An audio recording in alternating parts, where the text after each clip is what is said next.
In a bizarre future where innovation meets questionable ethics, the government of a country famous for its obsession with over-the-top trends, and yes, this definitely includes tentacles, launches a new initiative.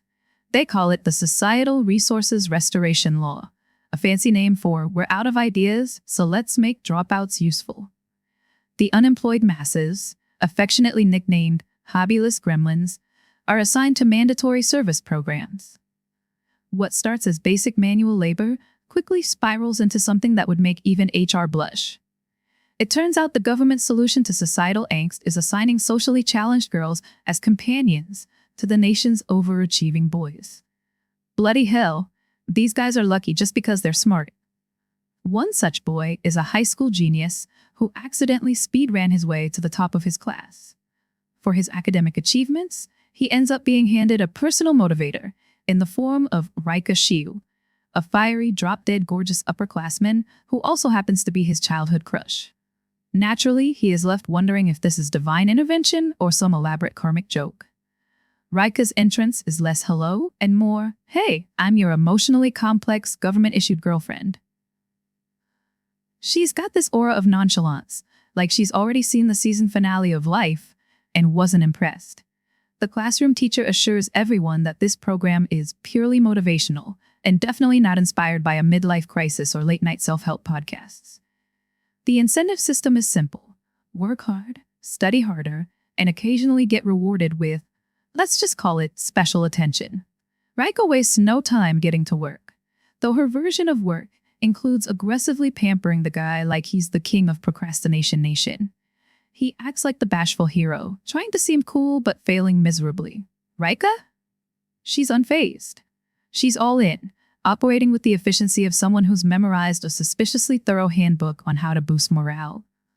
He wonders if her enthusiasm is genuine, or if she's just trying to hit some hidden KPIs. Eventually, whispers ripple through the school. The lucky boys with companions walk around with the smugness of lottery winners because why wouldn't they? A personal dropout, all to themselves, anytime and anywhere. Meanwhile, the girls, like Shizuka, are visibly unimpressed. Shizuka, another participant in this chaotic social experiment, is paired with Jima, a fellow top student who seems more interested in Raika than his assigned partner. Shizuka glares at Jima like she could fry an egg on him, but she's too busy faking polite disinterest to call him out since, well, she can't exactly do that now, can she? Our main guy starts spiraling into self-doubt, thinking, am I really this lucky, or am I just a walking midlife crisis waiting to happen? But before he can overthink himself into a coma, Raika snaps him back to reality with her relentless determination. She smirks and whispers, "Relax, genius. I'm here to make sure you don't combust from stress." Then she's off again, her commitment to the role blurring the line between genuine care and overly enthusiastic customer service. Damn, she went from a dropout to someone who can't get enough of this job. A true genius, always dedicating 100% to her roles. Maybe she should have studied harder, or maybe she did this on purpose. The simmering drama boils over when Jima, green-eyed and envious, accuses the guy of stealing Raika's attention.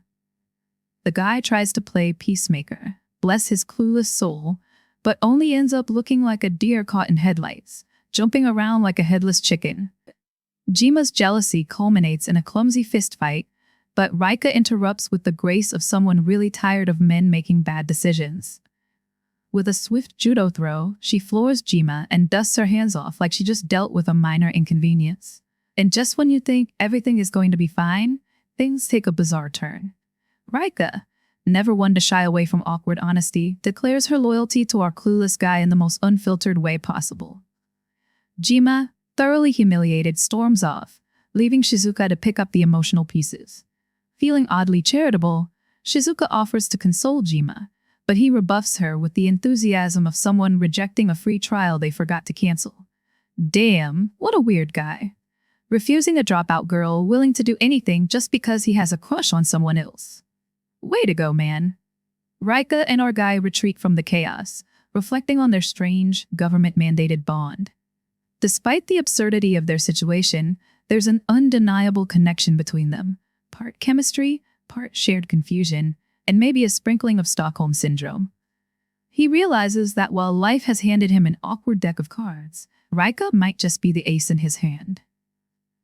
And with that, their bizarre journey together continues, one socially questionable step at a time.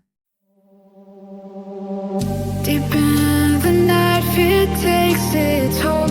The darkness grieves, the story unfolds.